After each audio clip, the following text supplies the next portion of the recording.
अस्सलाम वालेकुम फ्रेंड्स, कैसे हो आप? उम्मीद करते हो आप खुश होंगे, मुस्कुराते होंगे, हैप्पी होंगे, शादबाद होंगे, मज़े में होंगे, इंजॉय करते होंगे। आप देख रहे हैं अपने चैनल को जिसका नाम है Pakistan genius reaction YouTube channel, जो हम लोगों ने बनाया आपके लिए। नई नई वीडियो लेके हाजिर होते हैं आपके लिए। आप हमें लिंक भेजते हैं, हम उस पर कोशिश करते हैं कि हर लिंक पे हम रिएक्ट कर सकें। तो वीडियो के मतलब बात करने से पहले मैं बता दूं कि ये हैं हाफिज़ भाई, मैं आपका भाई जेजे भाई डॉन, और ये हैं पति भाई। अस्सलाम वालेकुम वरहमतुल्लाह। और आज हम वीडियो एक पे रिएक्ट करने वाले हैं, वो बड़ी ही अमेजिंग वीडियो है। वीडियो का मतलब बताएंगे आपको हाफिज़ भाई। हाफिज़ भाई कौन सी वीडियो है जी? विक्रांत, INS विक्रांत, क्योंकि INS विक्रांत के बहुत चर्चे हैं यार। बड़ी कमाल का आपने वो बैरी जहाज बनाया है जिस पे आप एरोप्लेन उड़ा करेंगे यार, जेट तैयारे, फाइटर जेट। वाह, बड़ी बात। तो जी पति भाई जी, वीडियो की तरफ जाने से पहले हमारे चैनल को सब्सक्राइब कर लें, हमारी वीडियो को लाइक और साथ शेयर लाजमी कीजिएगा। चलो आओ वीडियो देखें। क्योंकि सब्सक्राइब करना आपका हक बनता है, जी, तो आप प्लीज़ सब्सक्राइब करें। चलो आओ वीडियो देखें।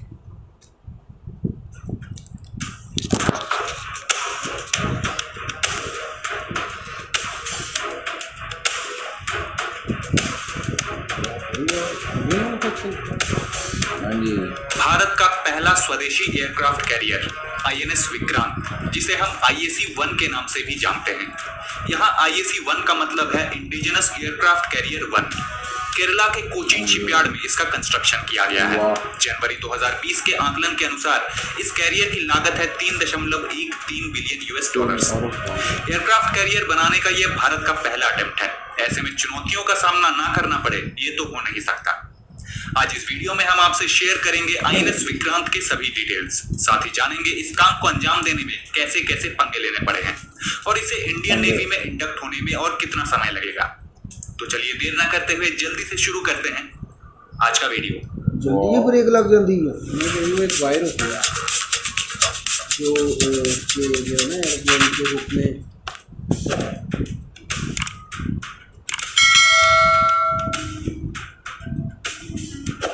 नमस्कार दोस्तों, स्वागत है आपका अपने चैनल फैक्ट्स हब में। यहाँ हम आपके लिए लेकर आते हैं इंटरेस्टिंग एंड अमेजिंग डिफेंस और स्पेस रिलेटेड वीडियोस।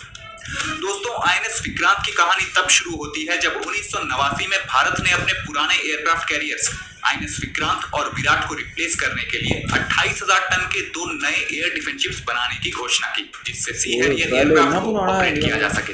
पहले ये डिसाइड किया गया था कि कैरियर का कंस्ट्रक्शन 1993 से शुरू किया जाएगा, पर उससे पहले ही सामने आ गया पंगा नंबर 1, 1991 का इकोनॉमिक क्राइसिस, जिस वजह से इस प्रोजेक्ट को होल्ड पर रखा गया। फिर वर्ष 1999 में डिफेंस मिनिस्टर जॉर्ज फर्नांडिस जी ने इस प्रोजेक्ट को फिर से शुरू करने का ऐलान किया, पर फिर सामने आ गया पंगा नंबर 2। सी हैरियर एयरक्राफ्ट जिसे इस कैरियर से ऑपरेट करना था वो काफी पुराना हो चुका था और अब नए मॉडर्न एयरक्राफ्ट से इसे बदलने की जरूरत थी। और इसका मतलब ये भी था कि कैरियर के डिजाइन में भी बहुत सी तब्दीली करनी थी। वर्ष 2001 में नए डिजाइन को रिलीज किया गया और इस एयरक्राफ्ट कैरियर के डिस्प्लेसमेंट को बढ़ाकर 32,000 टन कर दिया गया। जनवरी 2003 में भारत सरकार द्वारा इस प्रोजेक्ट को फॉर्मल अप्रूवल मिला और फिर वर्ष 2006 में डिजाइन के फाइनल रिवीजन्स में कैरियर के लंबाई को बढ़ाया गया और डिस्प्लेसमेंट को भी बढ़ाकर 40,000 टन कर दिया गया, ताकि और ज्यादा एयरक्राफ्ट्स को इससे ऑपरेट किया जा सके। 28 फरवरी 2009 में डिफेंस मिनिस्टर AK एंटोनी ने INS विक्रांत का कील लेट डाउन किया। काम शुरू किया ही गया था कि सामने आया पंगा नंबर 3। एयरक्राफ्ट कैरियर का फ्लाइट डेक, फ्लोर कंपार्टमेंट्स और हल के निर्माण के लिए कुल 3 प्रकार की स्टील की जरूरत थी, जिसमें से ABA ग्रेड की स्टील को रसिया से मंगाया जाना था। पर यह आशंका जताई जाने लगी कि स्टील की डिलीवरी में बहुत ज्यादा वक्त लग जाएगा। इस समस्या से निपटने के लिए defence metallurgical research laboratory DMRL और SAIL steel authority of India limited द्वारा इस स्टील के उत्पाद के लिए फैसिलिटीज बनाई गई और भिलाई स्टील प्लांट और राउरकेला स्टील प्लांट द्वारा कैरियर में इस्तेमाल किए गए 26,000 टन स्टील का उत्पाद हुआ। वैसे देखा जाए तो पंगा नंबर 3 एक वरदान साबित हुआ हमारे लिए, क्योंकि अब भविष्य में कभी हमें इस स्पेशल ग्रेड स्टील के लिए दूसरे देशों पर निर्भर नहीं रहना पड़ेगा। ये अच्छा बात लग गया।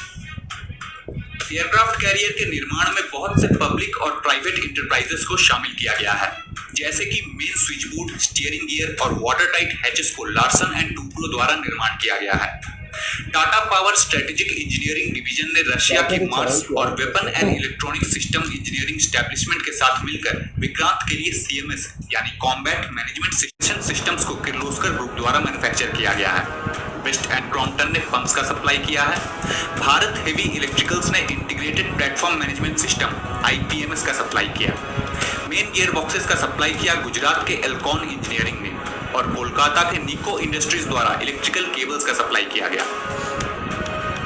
काम इतना स्मूथली चल रहा था कि हमारे CCS यानी कैबिनेट कमेटी ऑन सिक्योरिटी द्वारा ये अनुमान लगाया जाने लगा कि 2014 तक INS विक्रांत को इंडियन नेवी में कमीशन कर लिया जाएगा। पर पहला स्वदेशी एयरक्राफ्ट कैरियर बिना पंगों के पूरा कैसे होता? जी हाँ, आप सही समझ रहे हैं। सामने आया एक और पंगा नंबर 4। मार्च 2011 में ये रिपोर्ट आई कि एल्कॉन इंजीनियरिंग द्वारा कैरियर के जो मेन गियर बॉक्सेस का सप्लाई होना है वो समय पर नहीं हो पाएगा, क्योंकि प्रपल्शन शैफ्ट्स की लंबाई की वजह से सप्लायर यानी एल्कॉन इंजीनियरिंग को कुछ टेक्निकल परेशानियों का सामना करना पड़ रहा है। इसके अलावा और भी कई छोटे मोटे इश्यूज भी थे। इतना सब कुछ होने के बाद ये तो तय था कि अब INS विक्रांत की डिलीवरी 2014 तक नहीं हो सकती। वर्ष 2013 में एयरक्राफ्ट कैरियर के पहले चरण का कंस्ट्रक्शन का काम पूरा कर लिया गया और 12 अगस्त 2013 में इसे ऑफिशियली लॉन्च किया गया और प्रेस मीट में यह भी बताया गया कि वर्ष 2018 के अंत तक INS विक्रांत को नेवी में इंडक्ट कर लिया जाएगा। लॉन्च के बाद कैरियर में दूसरे चरण का कंस्ट्रक्शन शुरू हुआ। अब आप सोच रहे हैं 2018 में इंडक्ट होना था तो अब तक क्यों नहीं हुआ? भाई होता कैसे? पंगा नंबर 5, अब तक का सबसे बड़ा पंगा जो लाइन में खड़ा था। कैरियर के एविएशन कॉम्प्लेक्स के लिए जो इक्विपमेंट्स रशिया से 2015 में सप्लाई होना था उसे 2017 में सप्लाई किया गया। अगर ये इक्विपमेंट्स हमें समय पर मिले होते तो अब तक INS विक्रांत सर्विस में होता। जुलाई 2019 में नेवी ने ऑफिशियली ये अनाउंस किया कि 2021 तक एयरक्राफ्ट कैरियर की डिलीवरी हो जाएगी, पर थैंक्स टू चाइनीज वायरस अब मुझे इस डेट पर भी डाउट है। चाइनीज वायरस INS विक्रांत के डेवलपमेंट की सारी बातें तो हमने जान ली, तो क्या अब इसके स्पेसिफिकेशंस को देखा जाए? चलिए देखते हैं। INS विक्रांत में short take off but arrested recovery mechanism होगा। लॉन्च के लिए स्की जंप और लैंडिंग के लिए अरेस्टर केबल का इस्तेमाल किया जाएगा। INS विक्रांत का डिस्प्लेसमेंट हमने पहले ही बताया है 40,000 टन है। Length 860 feet, beam 203 feet, draft 28 feet और डेप्थ 84 फीट है। कैरियर को पावर मिलता है जनरल इलेक्ट्रिक की 4 LM2500 गैस टरबाइन से। इसकी स्पीड है 28 नॉट्स मतलब 52 किलोमीटर प्रति घंटा और रेंज है 8000 नॉटिकल माइल्स लगभग 15,000 किलोमीटर। सेलर्स, ऑफिसर्स और एयर क्रू को मिलाकर क्रू की संख्या होगी 1645।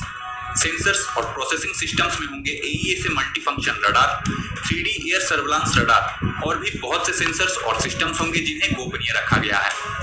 हथियार में होंगे 4 ऑटोब्रेडा के 76 millimetre dual purpose cannons, Barak 1 और Barak 8 surface to air missiles. INS Vikrant में कुल 30 से 40 एयरक्राफ्ट होंगे, जिसमें MiG-29K multi role deck based fighter aircraft, Kamov KA-31 जो naval airborne early warning and control के लिए जाना जाता है, वेस्टलैंड सी किंग जो एंटी सबमरीन वॉरफेयर सिस्टम्स के लिए बहुत मशहूर है, अपना स्वदेशी HL ध्रुव और इन फ्यूचर स्वदेशी twin engine deck based fighter को भी शामिल किया जाएगा। अब आते हैं सबसे जरूरी सवाल पर कि आखिर इस एयरक्राफ्ट कैरियर को कब नेवी को सौंपा जाएगा, कब इसे इंडक्ट किया जाएगा। इसका जवाब देने से पहले मैं कुछ तथ्यों को पेश करना चाहूंगा। दोस्तों, 31 अक्टूबर 2019 में कोचीन शिपयार्ड को 3000 करोड़ का फंड एलोकेट हुआ है फेज 3 के लिए, जिसमें कैरियर के ट्रायल्स भी शामिल हैं। दिसंबर 2019 में एक और रिपोर्ट के अनुसार कैरियर के इंजन्स को स्टार्ट कर दिया गया है और INS विक्रांत को अपने पावर से ही मूव करते देखा गया है। अगेन 10 फरवरी 2020 में राज्यसभा में एक प्रश्न का उत्तर देते हुए श्रीपद नायक जी ने यह बताया कि इंडिजिनस एयरक्राफ्ट कैरियर के स्ट्रक्चरल वर्क और मेजर आउटफिटिंग्स को पूरा कर लिया गया है। इन सभी रिपोर्ट से ये तो साफ हो गया कि कैरियर का काम लगभग पूरा हो चुका है और अभी इसके बेसिक ट्रायल्स चल रहे हैं। और कुछ सोर्सेस के मुताबिक इंडियन नेवी INS विक्रांत के लिए चेन्नई के नजदीक लार्सन एंड टूब्रो के कट्टुपल्ली शिपयार्ड में 260 मीटर बर्थ लीज लेना चाहते हैं 2022 से 2030 तक के लिए। इससे आप अंदाजा लगा सकते हैं कि 2022 तक विक्रांत की डिलीवरी हो जाएगी, जिसके बाद सी ट्रायल्स किए जाएंगे। तो दोस्तों ये था INS विक्रांत पर हमारा डिटेल्ड वीडियो। आई होप आपको वीडियो पसंद आया, तो जल्दी से ठोको लाइक बटन, अपने दोस्तों को करो शेयर, और अगर हमारे चैनल पर ये आपका पहला विजिट है तो हमारे चैनल को सब्सक्राइब जरूर करो, क्योंकि हम आपके लिए ऐसे मजेदार और ज्ञानवर्धक वीडियोस लाते रहते हैं। वीडियो खत्म करने से पहले आपसे एक छोटी सी रिक्वेस्ट।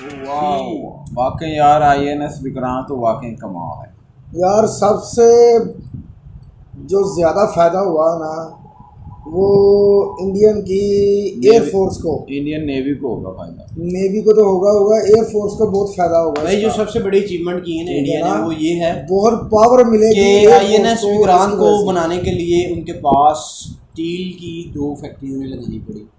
स्टील जो है उन्होंने अपना मैन्युफैक्चरिंग कर लिया, जिसके लिए वो काफ़ी सारे INS विक्रांत जो है आने वाले टाइम में बना सकते हैं, आने वाले समय में बना सकते हैं।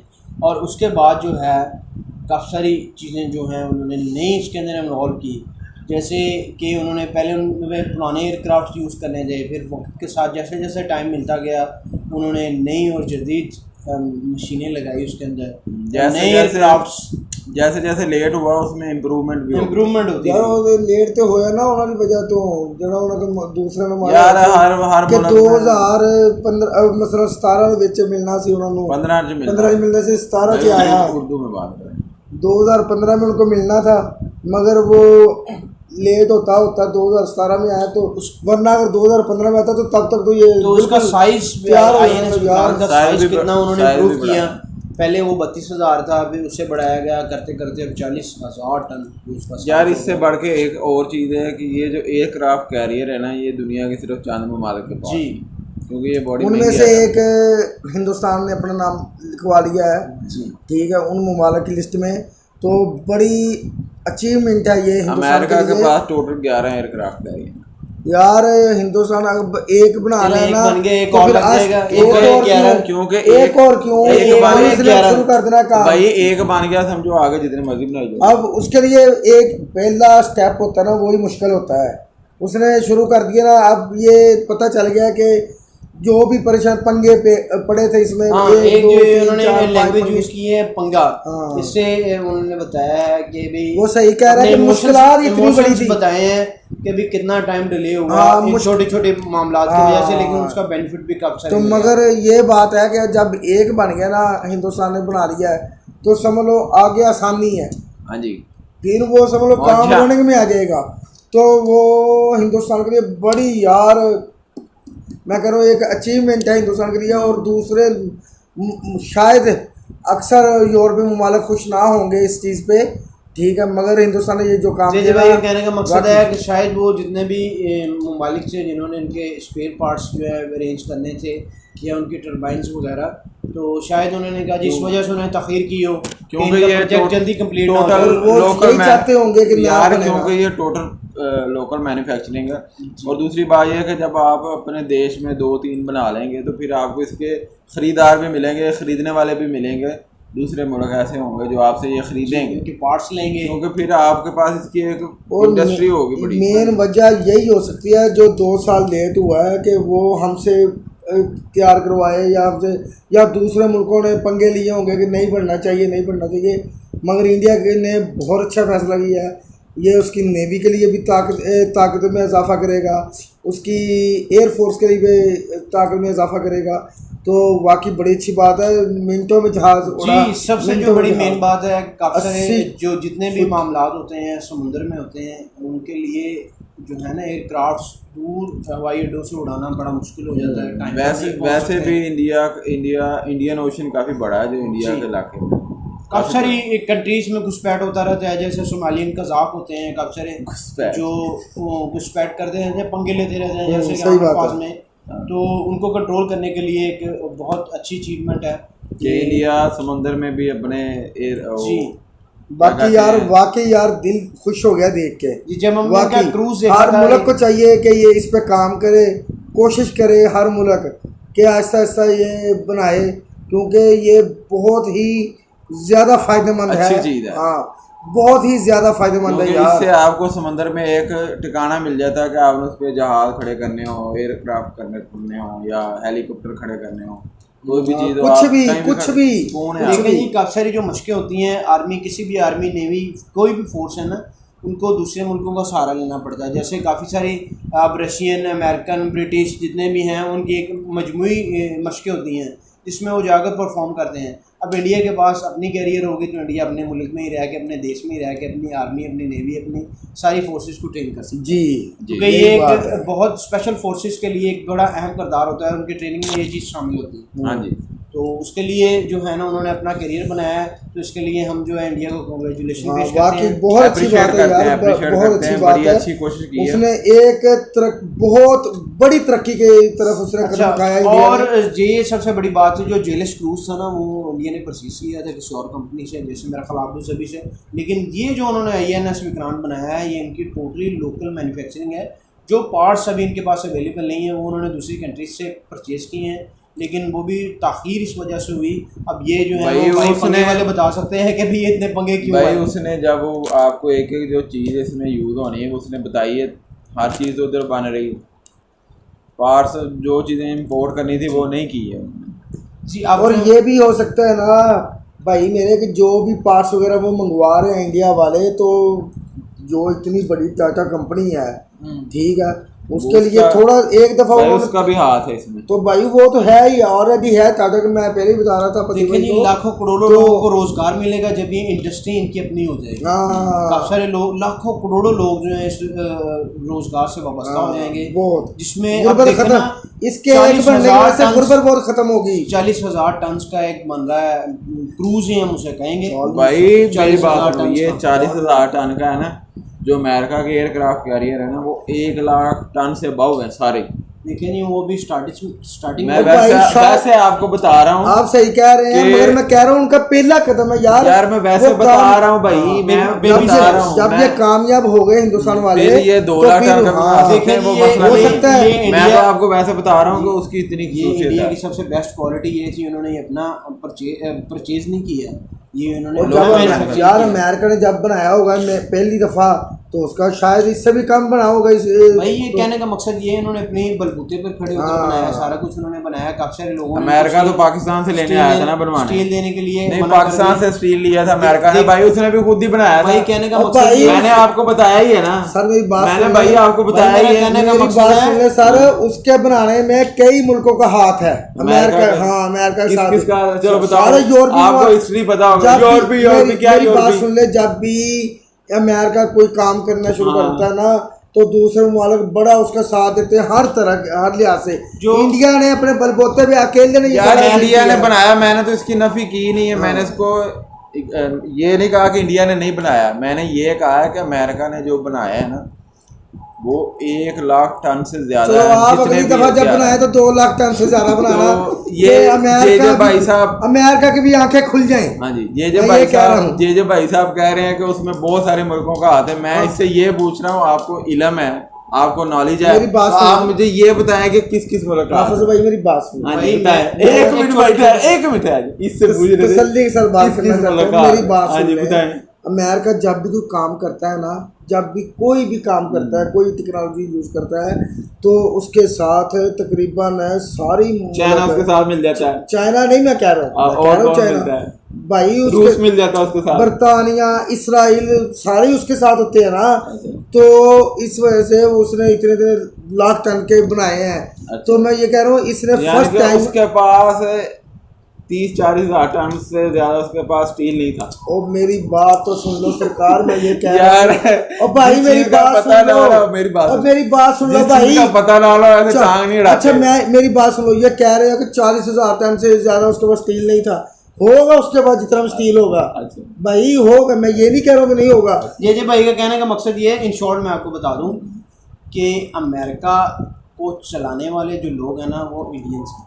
जैसे कि गूगल को वो पर संदीप पिचाई है गालबन, पता नहीं क्या चला रहे हैं, सुंदर पिचाई। सुंदर पिचाई। और माइक्रोसॉफ्ट को भी उनके पता नहीं वो कौन से नाम है, मुझे नाम नहीं याद, सॉरी। अगर बड़ी यही बड़ी एक कंपनीज हैं मिनट ना, ठहरो, मैं आपकी बात टोक रहा हूँ। अगर यही लोग इंडिया में रहकर अगर कोई काम करते तो इससे इंडिया का नाम बहुत ऊपर जाना था और इंडिया की इकॉनमी ने भी बहुत इम्प्रूव होना था।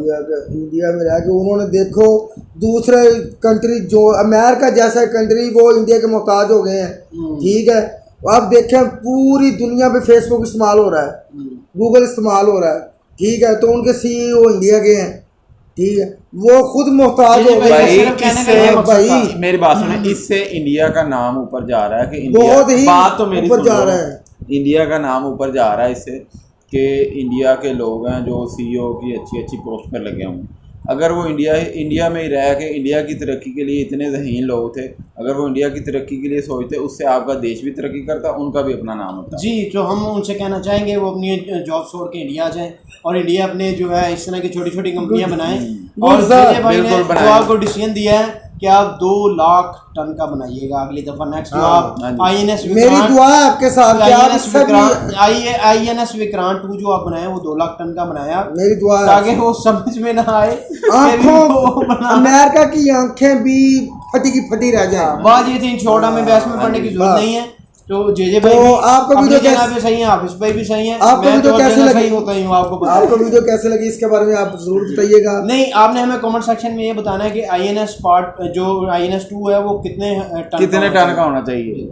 ये आपने 2 लाख। जरूर बताना। 2 लाख क्योंकि JJ भाई ने 2 लाख का हदफ रखा। हाँ। तो आपका इस बारे में क्या ख्याल भाई है? वो बनाएंगे, देख लेना वो बनाएंगे। भाई मेरी दुआ है वो जल्दी 5 लाख इसमें टन का जल्दी। बनाए। अच्छा, इसमें जो है ना मुकेश अंबानी साहब कॉपरेट कर लेते हैं थोड़ा सा, तो शायद किया होगा उन्होंने। नहीं, कहने का मकसद ये है कि अगर वो कॉपरेट कर लेते हैं, जैसे कि उनकी काफ़ी सारी बड़ी बड़ी कंपनियां हैं ना, ये भी प्राइवेट सेक्टर जैसे आ जाए, ये इसको टाइम कम लगना था और जल्द से जल्द ये कंप्लीट हो जाना था। भाई वो बता रहे हैं ना, जब कोई एक पंगा चीज- नंबर 2, पंगा नंबर 3, 1, पंगा नंबर 2, पंगा नंबर 3, पंगा नंबर 4, 5। देखें अब उन्होंने पहले स्टेप में उनको पंगे आए, नेक्स्ट स्टेप में उन्हें पंगे नहीं आएंगे, वो पंगों का हल सोच के रखेंगे। हाँ जी। लेकिन अब उन्होंने जो लास्ट में बताया ना, वो उन्होंने बताया कि भाई चाइनीज पंगा।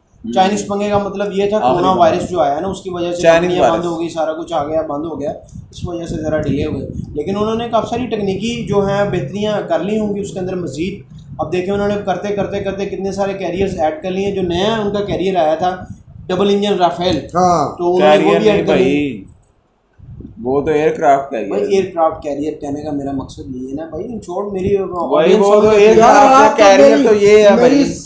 मेरी समझ में यह बने थी, टोकी लाजमी करते हो आप, उसकी बात मुकम्मल होने दो। वो सही कह रहा है, वो समझ रहे हैं कि वो क्या कह रहा है। अच्छा, जी ठीक जी है। पति भाई बोलो।